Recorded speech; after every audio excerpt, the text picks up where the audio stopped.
नमस्कार श्रोते हो. आज गीता जयंती अर्थात मोक्षदा एकादशी. श्रीमद भगवत गीतेवरील भाष्य करणं म्हणजे गगनाला गवसणी घालण्यासारखंच आहे. आज घराघरातून गीता पठण केलं जाते, गीता अनुसरली जाते आणि ती आचरणात आणण्याचा प्रयत्नही केला जातोय.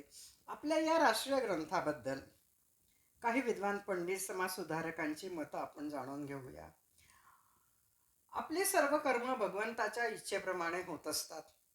भगवद्गीतेसारख्या अद्वितीय ग्रंथाला मायबोली मराठीत अनुवाद करून ते अनुपम ज्ञान सामान्य मानवाला उपलब्ध ज्ञानेश्वरीद्वारे करून देणाऱ्या ज्ञानेश्वर माऊलींचे आपण कायमचे ऋणी आहोत. खूप पूर्वी पूज्य पांडुरंग शास्त्री आठवले दादा बहारींला गेले होते. तेव्हा हिंदू धर्म व हिंदू धर्माचे धर्मग्रंथ सर्व निषिद्ध मानले जात होते आणि बहारींच्या शेखच्या परवानगीशिवाय गीतेवर प्रवचन देणे शक्य नव्हतं. तेव्हा दादांनी शेख साहेबांना गीतेचं महात्म्य पटवून कसे द्यावे यावर विचार केला. श्रीकृष्णाने अर्जुनाला सांगितलेले तत्वज्ञान अखिल मानव जातीसाठी जीवनोपयोगी कसे आहे हे शेख साहेबांना त्यांनी पटवून दिले व त्यांनी प्रवचनास परवानगी दिली. गोंदवलेकर महाराज सोप्या भाषेत सांगतात की कर्म तर करावेच लागेल, परंतु त्यामध्ये भगवंताचे अनुसंधान टिकवता आले तर जग धन्य होईल. हा गीतेचा प्रमुख गाभा आहे. नैनम छिंदंती शस्त्राणी, आत्मा अमर आहे या गीतेच्या तत्वज्ञानाने क्रांतिकारकांना सैनिकांना निर्भय बनवले आहे. येथे स्वर्गीय सावरकरांचे उदाहरण द्यावेसे वाटते. त्यांच्यावर गीतेचा एवढा प्रभाव होता की अंतःतिक हाल सोसून सुद्धा सहन करून सुद्धा ते हसत हसत फासावर लटकले. योगी अरविंद घोष यांनी तर गीतेला भारताचा राष्ट्रग्रंथ म्हणून संबोधिले आहेत. ज्ञान, भक्ती, कर्म व योग या सर्वांचे कवडसे आपल्याला या गीतेमध्ये दिसतात व या सर्वांवरील समस्या व त्याचे निराकरण गीतेमध्ये अद्भुत रीतीने केलेले आपल्याला आढळते.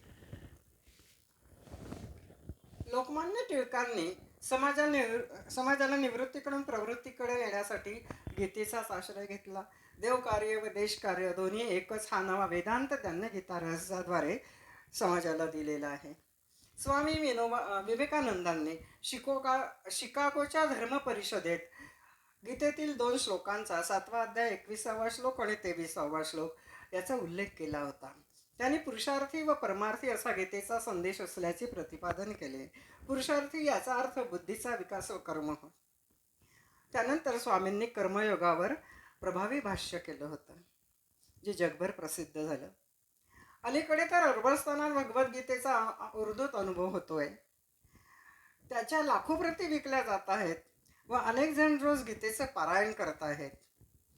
स्वर्गीय विनोबाजींनी जनसामान्यांना मराठीत गीता वाचता यावी म्हणून संस्कृत गीतेचे भाषांतर केले. गीतेचे अंतरंग व बहिरंग दोन्ही गीतेसारखेच ठेवून विनोबाजींनी जणू गीतेतील साम्ययोग जपला आहे. मराठीवर करणं अवघड होतं, तरी गीतेच्या अर्थाला कुठेही धक्का न लावता गीताईची निर्मिती झाली. अशी ही भगवद्गीता एक आचरणाचा पवित्र धर्मग्रंथ. नमन करूया. धन्यवाद. लाईक करा, शेअर करा, सबस्क्राईब पण करा.